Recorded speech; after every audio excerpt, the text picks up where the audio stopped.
창세기에 나오는 이 이야기를 통해서 우리가 매일 내리는 크고 작은 선택들이 우리 삶을 어떻게 만들어가고 또 결국 우리를 어디로 데려가는지 그 영원히 변치 않는 원리를 한번 깊이 들여다보겠습니다. 아마 우리 대부분이 그런 경험이 있을 겁니다. 그냥 눈앞에 좋아 보이니까, 내 감정이 이끄니까, 혹은 이게 더 편하고 안전해 보이니까 그런 이유로 뭔가를 선택했는데 결국 생각지도 못한 어려움에 부딪히는 거죠.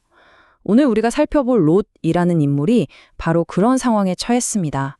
자, 롯은요, 소돔 땅을 딱 보니까 와, 이건 뭐 여호와의 동산 같다 싶을 정도로 너무 풍요로워 보였어요. 그래서 바로 저기다 하고 정착하기로 마음을 먹었죠. 그런데 말이죠, 그가 발을 들여놓은 그 세상의 진짜 모습은 과연 어땠을까요? 그 화려한 껍데기 한꺼풀을 벗겨보겠습니다. 롯이 선택한 그 땅은요, 알고 보니까 평화와는 거리가 아주 먼 곳이었어요. 그 지역은 당시 최강자였던 그돌라움의 왕에게 조공을 바치던 5 왕이 있었는데 12년 동안 섬기다가 더는 못 참겠다 하고 반란을 일으킨 거죠. 그러니까 그 다음 해에 바로 엄청나게 잔혹한 전쟁이 터진 그야말로 폭풍의 눈과 같은 곳이었습니다. 거기는 무슨 평화로운 낙원이 아니었어요. 그냥 힘의 논리, 약육강식의 법칙이 전부인 무자비한 세상이었던 겁니다.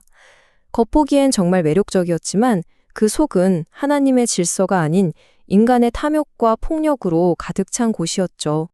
결국 그 전쟁의 불똥은 소돔으로 튀었고 그 싸움과 아무 상관도 없던 롯은 모든 재산을 다 빼앗기고 포로로 잡혀가는 신세가 되고 맙니다. 눈에 보이는 풍요로움을 쫓았던 그의 선택이 결국 그를 재앙의 한가운데로 밀어넣은 셈이죠. 자, 이 이야기는 우리 앞에 너무나도 선명하게 다른 2가지 삶의 방식을 보여줍니다. 한 명은 아브람, 다른 한 명은 그의 조카 롯이죠. 이 2 사람의 삶의 방향이 근본적으로 어떻게 달랐는지 한번 자세히 비교해 보겠습니다. 이 표를 보면 차이가 정말 명확하죠? 아브람의 모든 선택의 중심에는 하나님께서 뭘 원하실까라는 질문이 있었어요. 보이지 않는 하나님의 약속, 그 말씀을 붙들고 움직였죠. 반면에 롯은 어땠나요? 내가 원하는 게 뭐지? 내 눈에 뭐가 좋아 보이지? 이게 기준이었던 겁니다. 삶의 운영체제 자체가 완전히 달랐던 거예요. 바로 이것이 하나님 중심의 삶, 곧 믿음의 삶입니다. 모든 것의 주권이 하나님께 있음을 인정하는 거죠.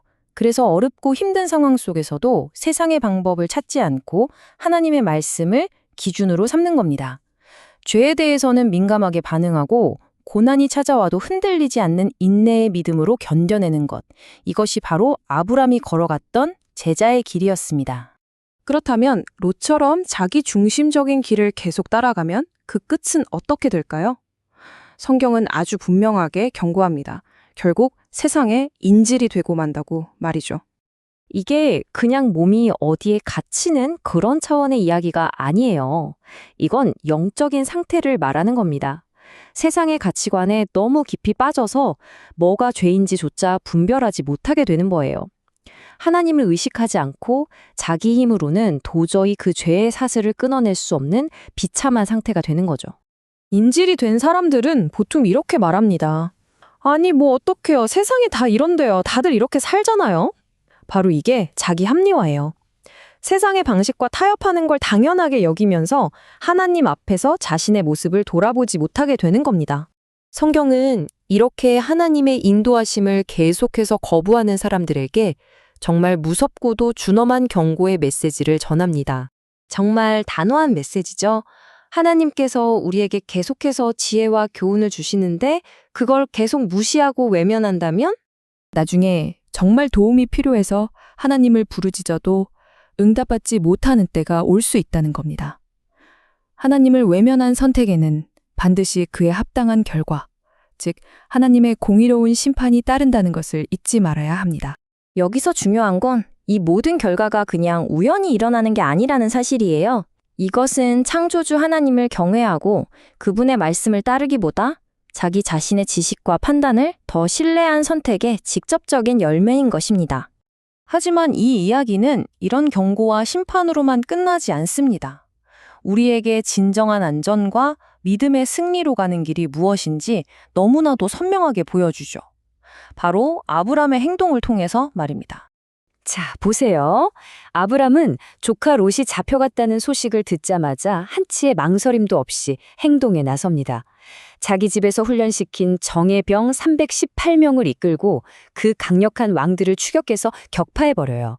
그리고 롯과 그의 가족, 빼앗겼던 모든 재물을 되찾아오죠. 세상의 화려함을 버리고 믿음의 길을 택했던 아브라함이 결국 구원자로 나타나는 겁니다.